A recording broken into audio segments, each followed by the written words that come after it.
Hey everybody, today we bring you the camera comparison between Realme GT 5 Pro and the OnePlus 12. Basically, they are the brothers in Oppo family, so they share some of the cameras together. In this case, they have the same main camera and tweak some specs in other two. Then you have two phones positioned differently. If you plan to buy either of them, watch till the end, then you will know how they perform in real life. Like I said at the beginning, they share many things in common, like the main camera, but they tweaked some parts still. I'm putting the main camera specs here so you can see. Now let's take a look at some photos. During the daytime, the difference between the photos taken with the main camera on both phones is not much in most cases, but there are still scenes where you can see something different. Maybe the OnePlus 12's magical Hasselblad color science comes into play, making the shot a bit brighter. Dynamic range will be better too. On the other hand, the GT 5 Pro will have more contrast. Even at night, their photo style remains the same as during the day. It's just a difference of high or low contrast. Clarity-wise, they are in the same level. All in all, the difference between their main cameras is really small. There's not much we can say about it, so let's just see what they perform in the next section. If you focus only on the sensor size, it seems that the GT 5 Pro has a clear advantage, but the result may blow your mind. In case you didn't know, the GT 5 Pro's telephoto camera is actually only 65mm, whereas the OnePlus 12 is 70mm.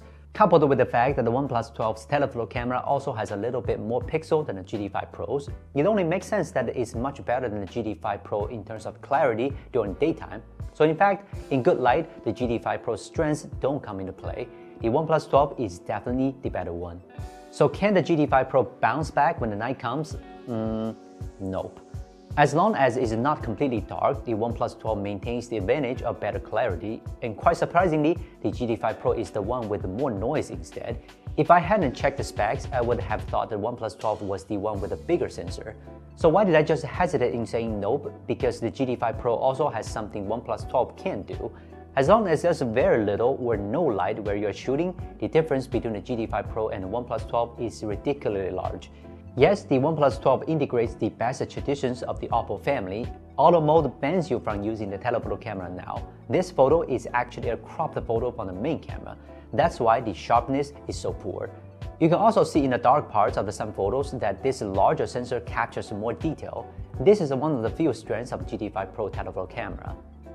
The ultra-wide camera is supposed to be the camera with the biggest gap between the two. Obviously, the GT 5 Pro uses a sensor that is a couple years old to save money. In fact, you don't need to compare them to know that it must be an overall win for OnePlus. But other than image quality, the first thing that actually struck me about the ultra-wide was that the wide range was different.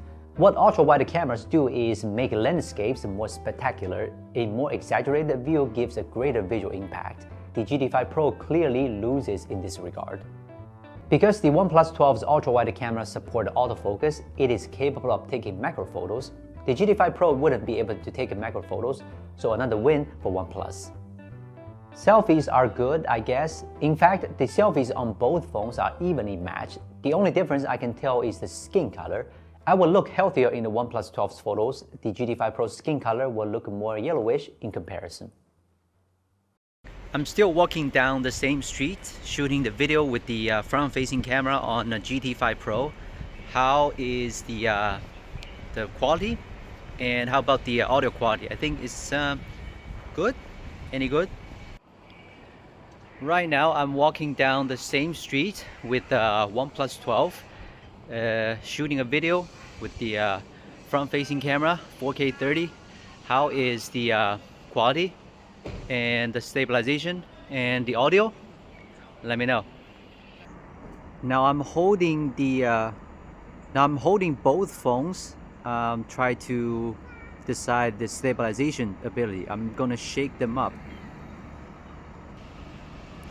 By the way, the OnePlus is really slippery, so make sure you put on a case while doing this shake tests. Except for the GT 5 Pro's ultra-wide camera, all other cameras can be switched in 4K 30fps recording at will, and there's an end. The good way to put it is like OnePlus 12 has the silky feel in your hand. The bad way to put it is like OnePlus 12 is freaking slippery.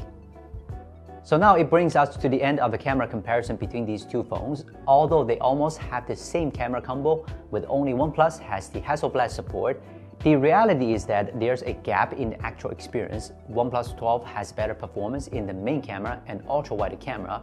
The telephoto shots are just on par between each other. While the macro shot and the selfie, OnePlus 12 win again.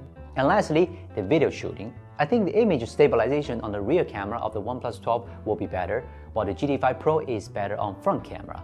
So all in all, I'd give the winner to the OnePlus 12.